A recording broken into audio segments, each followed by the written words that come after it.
intimacy. It's the stories that are keeping you from what you want anyway. So when you clear up, when you give yourself permission to drop stories that no longer serve you, and that's really the only standard, that you need to drop a story. It's not whether it's true or not, it's does it serve you anymore? Yeah. Yes. The woman who was raped 40 years prior, we didn't ask her to pretend it didn't happen. She just decided in that moment, this story no longer serves me, so I'm going to let it go. No other work had to be done. It's just, I'm going to put this down, no longer serves me. So that's a great question to ask yourself. Does this story serve me and what I want? And does it serve our relationship? And if it doesn't, put it down.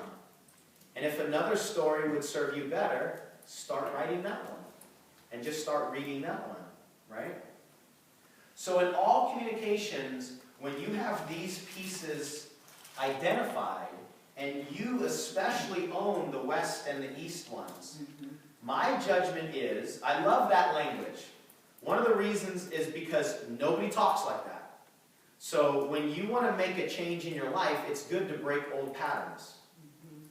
Because a lot of people are like, well, that just sounds so weird. I can't see myself saying that. Yeah, well, everything weird is good when you're trying to do something new. So I love language that's new and it won't pull you back into your old stories, right? So my judgment is, my opinion is, my thought is, I make that mean. It's I. It's all responsibility. And my judgment leads to this feeling, leads to this emotion. Now, this just serves as, let's just get it out and clear the air. And here's what I want. When you can get to here, here's what I want, without the blaming and shaming and reactiveness, And emotionally charged words. They're, so much emotionally charged words. When you can clear the air, and it's important for the other person to know this stuff, but it's also important that you don't pretend the other person's doing this stuff. Because here's the reality. Nobody even has the ability to give you any of it. This is your stuff. Nobody could create a judgment for you anyway. They can offer you a judgment, but you don't ever have to pick it up. You don't ever have to say, I agree. Nobody can create an emotion or feeling for you anyway. All they can do is stuff. But you are in charge of your emotions, your feelings, your thoughts, your judgments all the time. So when you say, you make me feel this way, you are lying. And you are blaming. And you are a victim. All at the same time. Because if somebody else is doing this to you, that means somebody else has to stop doing this to you, which means you're not in control. And I see no victims in here. Can you stop on that for a minute so we can get all that? So when Sure. you say, you make me feel this way, you're lying, and what else did you say? I said you're lying, you are blaming, and you're a victim. And you're what? A victim. A victim of somebody else doing things to you. Right. Here's a good reframe. This might show up as a cool affirmation. Okay. Instead of us thinking that people are doing things to us or things are happening to us, just change the word to for. Yes. And see how that shifts things. Yes. So watch, everybody repeat after me. Let's say, I'll just make it super generic. The world is doing things to me. Say it. The world is doing things to me. How does that make you feel? Victimized. Victimized. Watch this. The world is doing things for me. The world is doing things for me. How does that feel? Oh. Like totally support. The universe is supporting me, even if you don't know. But just saying the word for changes the victimness. And doesn't it kind of create a little bit of sense of wonder? Like, I wonder why.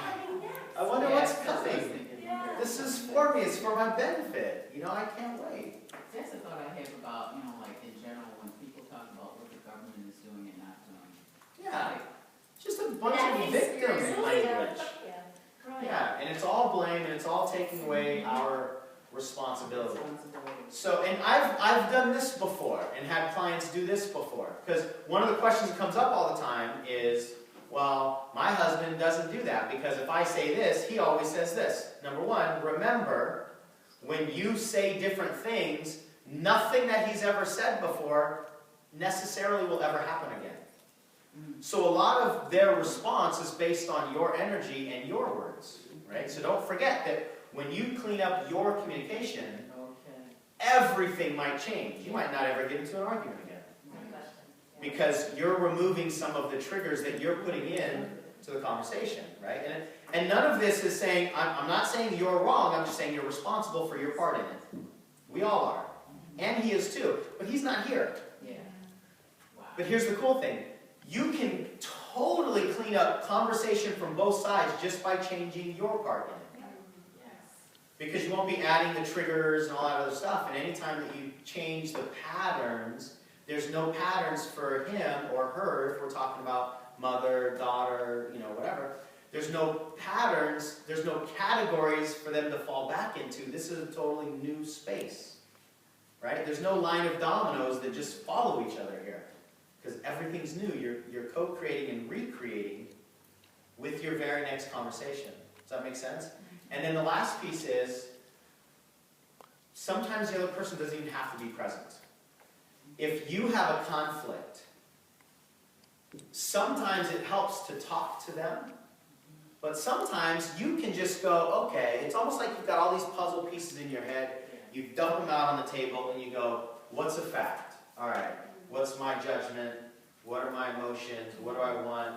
And you'll just divide all these puzzle pieces into these little quadrants, and you'd be surprised how often you don't even need that conversation anymore.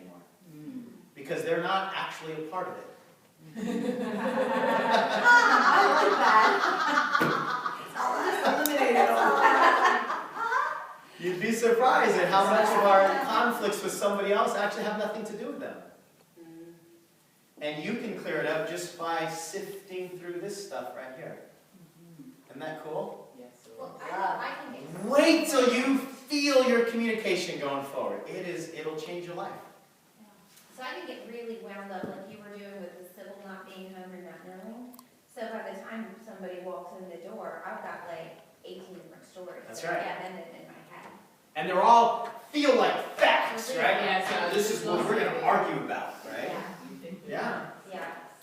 So is there no cleanup for the person on the other side? Is it all the east to west people? North and south are totally good? No, it's not. Well, the no. piece for the north and south would be to bring in some feeling, right? Exactly. Don't just be so detached that, you go from fact to what you want. Because these are important. To incorporate the Exactly. totality of who you are and recognize. These are really important to recognize and to acknowledge. So it's not just the East-West people. I thank you for that clarification. And it's awareness, right? Just awareness on everything. So if somebody else is doing this, you can pick apart the issue that they are throwing at you also. Yeah. And you can see that, oh, they're really throwing their judgment at me. And their judgment is creating this feeling in them. And I'm not doing it. You know how clean that will make you feel when you stop taking on their judgments that they don't even know is a judgment that they're projecting? It cleans you up. It's like my story about the woman who left the seminar and blamed me for her son's ADD situation. I didn't have this model to go through at the time, but now I can look back. This is what I did. Her judgment is this. Her feelings are this. Her opinions are this. I'm just getting it. But this is all her stuff. And because I was so clean and clear on that, and I didn't have to respond back, I showed up with love and service. How can I help you? I want to help you here. It's some language that can help you just in your own mind around this, I think, is to, since we're at the beach, is to say it's washing up against me like it's mine. It's meant to even feel like mine by the person who's doing it, but it's really just washing up against me. That's good. It's even meant to appear as mine, and it's not. And it's happening for me, right? It's Because a lot of happening times, for me. when those things wash up against us, it lights up things inside of us that we need to look at. Yeah. And that's a gift, right? I'll tell you this story that I think will really help in your business. I was at a seminar, paid a lot of money to be at this 7-day seminar. And there was this lady in the room that was so obnoxious. And I'm speaking from my perspective back then, right? In that moment, I was thinking, this lady is so obnoxious. The leader would say something, she would answer without raising her hand. She would cackle when she got the answer wrong. She was almost always wrong, you know. And so she'd go, like nudge the person right next to her. And I was in the back of the room just going, oh. And I was like, everything I've ever been holding on to was coming up inside me. And at the end of the 3rd day, at some point in time, I don't remember day 1, day 2, day 3, we had to do a partner exercise. We're doing a bunch of partner exercises in the room. There's only like 80 people there, so pretty soon you're going to, talk to, brush up against pretty much everybody in the room. So I remember we were doing a partner exercise, and they just said, find a partner. So I go to find a partner. I'm going to pretend that Roseanne is that woman. Not that I think of you that way, just for a demo. Okay, you are not that woman. Just washing up against you. But just to demonstrate it. So we get up and we look for partners, and I'm like, and you only have, I think you only have about 3/4 of a second before you're obligated, right? So I knew I needed to break this stare. Otherwise, I was going to be obligated to her, There was an uncomfortable moment, and I swear, I just turned around and I started tying my shoe or something. And I was like, oh God, thank God I didn't have to work with her. I remember just being locked up, and I retreated. Because I was so irritated by her. So anyway, at the 3rd night, I don't remember what it was, I was asking myself, I was contemplating, I was all lit up, from her, and I said, I have no idea where this question came from, just a download, I guess. And I said, what am I seeing in this woman that is really irritating me about myself? Yeah. And I was as surprised by the question. I'd never heard that before, so I didn't know where it came from. But it was one of the most powerful questions ever. So because then I started to look at her differently. And what I realized is, here's what I'm seeing in her. I'm seeing somebody who's willing to play full out. I'm seeing somebody who doesn't care if she's wrong. I'm seeing somebody who's just being authentic, right? And at that moment in my life, I wasn't doing any of those 3. Wow. The reason I was making her the bad guy is because she was reminding me of something that I didn't like about myself. I didn't like the fact that I wasn't playing full out. And since when I see somebody who is playing full out, it reminds me of everything that I'm not doing. The quickest thing we tend to do is we want to play hot potato with that pain. Blame somebody. And we typically blame whoever the trigger is.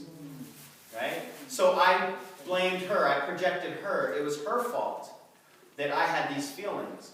But when I asked myself that question, and then I got these realizations, and then the conversation with myself is, how can I live more full out?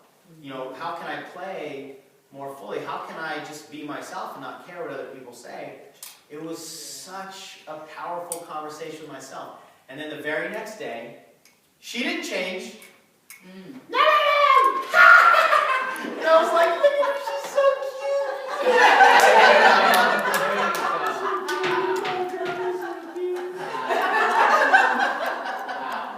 The same thing, I responded totally different.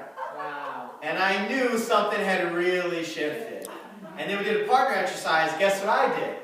I found her. I actually went behind her, tapped her on the shoulder, turned her around, and said, I'd like to do this with you. And we had this cool connection that I still remember. And it was all because I changed the way I looked at her. Because I now call this the big boy, big girl question. I asked myself the big boy question. What am I seeing in the other person that's irritating me about myself? And then it's a gift. That person, the irritation, it's all a gift.